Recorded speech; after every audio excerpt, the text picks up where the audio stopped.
না, নোয়াখালী বিভাগ হওয়ার যোগ্যতা রাখে না। নোয়াখালী মহাদেশ হওয়ার যোগ্যতা রাখে।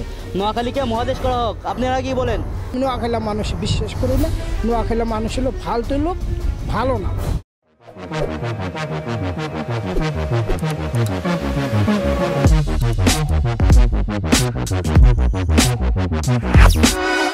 হ্যালো দর্শক, আমি নাজমুল হক। আজকে আমাদের ইন্টারভিউর বিষয় নোয়াখালী বিভাগ চাই। চলুন দেখে আসি সাধারণ দর্শক কি বলে। নোয়াখালী মানুষের দাবি নোয়াখালী বিভাগ হোক, এটা কতটা যৌক্তিকপূর্ণ?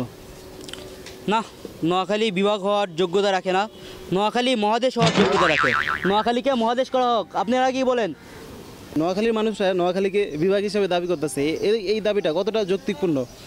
নোয়াখালী মানুষ তো বেশি ভালো না, দাবি করলে তো চলবে না। তারা তো মনে করেন যে অনেক অনেক অনেক খারাপ, অনেক বিভিন্ন সাইড দিয়া। নোয়াখালীর মানুষ নোয়াখালীকে বিভাগ হিসেবে দাবি করতেছে, এই দাবির পক্ষে না বিপক্ষে আপনি? আমি ওটার বিপক্ষে। কারণ নোয়াখালীর মানুষের কথাবার্তা, নোয়াখালীর মানুষের চাল চলন চলাফেরা এগুলো আমার ভালো লাগে না। ঠিক আছে, ওরা কিপটা, খুব হার কিপটা এগুলা।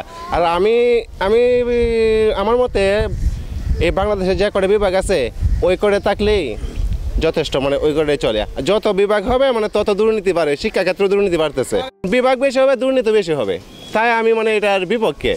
আমি নোয়াখালীর মানুষের পক্ষে একটা কোশ্চেন করতে চাচ্ছি যে তারা আর নোয়াখালীকে বিভাগ হিসেবে দাবি করছে, এটা কি আপনি এই দাবির পক্ষে না বিপক্ষে? আমি এই দাবির সম্পূর্ণভাবে পক্ষে আছি। কারণ এই নোয়াখালী যদি বিভাগ হয়, এই এলাকার অঞ্চলের মানুষের অনেক সুযোগ সুবিধা হবে।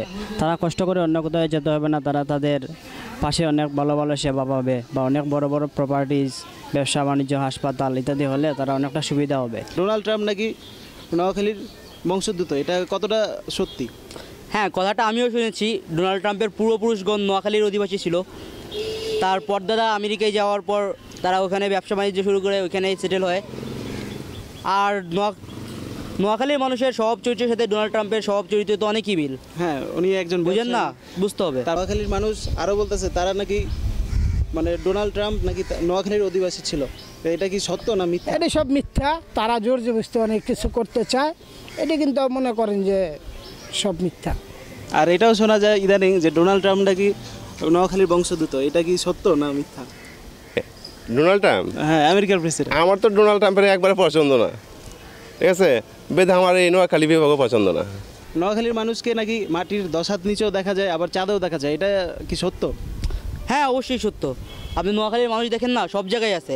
তাদের ব্রেন দিয়ে তারা চাঁদেও পৌঁছে গেছে, তাদের বুদ্ধি খাটিয়ে তারা চাঁদেও পৌঁছে গেছে, মাটির নিচেও চলে গেছে। হ্যাঁ হ্যাঁ, বুঝতে পারছেন। নোয়াখালীর মানুষ নাকি 10 হাত মাটির নিচেও পাওয়া যায়, আবার চাঁদেও দেখা যায়, এটা কি? এটা আমি আরো মানে 17 বছর আগে শুনেছি যে নোয়াখালীর মানুষ মাটির নিচে পাওয়া যায়, কিন্তু পাওয়া যাইতেছে তারাও একটা ব্যবসা করতে, পানের ব্যবসা করে। নোয়াখালীর মানুষরা ভালো না, তাদের ক্যারেক্টার নাকি ভালো না, এই কারণে তাদের বিভাগ দেওয়া উচিত না।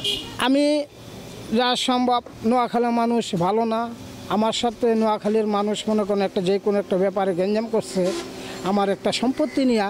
তারা হইলো মিথ্যাবাদী, তারা হইলো তাদের থেকে তৈরি হয়, তাদের থেকে তৈরি হয়।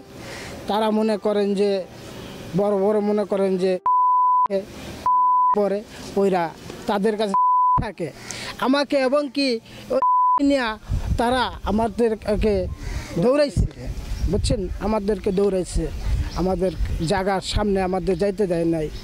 তারা মনে করে আমি নোয়াখালী মানুষ বিশ্বাস করি না। নোয়াখালী মানুষ হলো ফালতু লোক, ভালো না। অনেকে তো বলতেছে যে তাদের বিভাগ দেওয়া উচিত না, কারণ তারা মানুষ হিসাবে ভালো হয় না, এটা কি কতটা যৌক্তিকপূর্ণ? এটা আমি মনে করি সম্পূর্ণভাবে যুক্তিপূর্ণ নয়। কারণ এটা মানুষের একটা ভুয়া সংবাদ বা ভুয়া কথা। এটা যদি বিভাগ, অনেক মানুষের অনেক সুবিধা হবে বা মানুষের অনেক ফায়দা হবে, এটা আসলে সম্পূর্ণভাবে অযুক্তিপূর্ণ। আমি চাই এটা বিভাগ হোক। হ্যালো ভিউয়ার্স, ভিডিওটি যদি ভালো লেগে থাকে তাহলে অবশ্যই ভিডিওতে একটি লাইক দিবেন এবং আমাদের চ্যানেলে সাবস্ক্রাইব করে আমাদের পাশে থাকবেন এবং আপনার ফ্রেন্ডদের সাথে শেয়ার করতে ভুলবেন না। জি, ধন্যবাদ।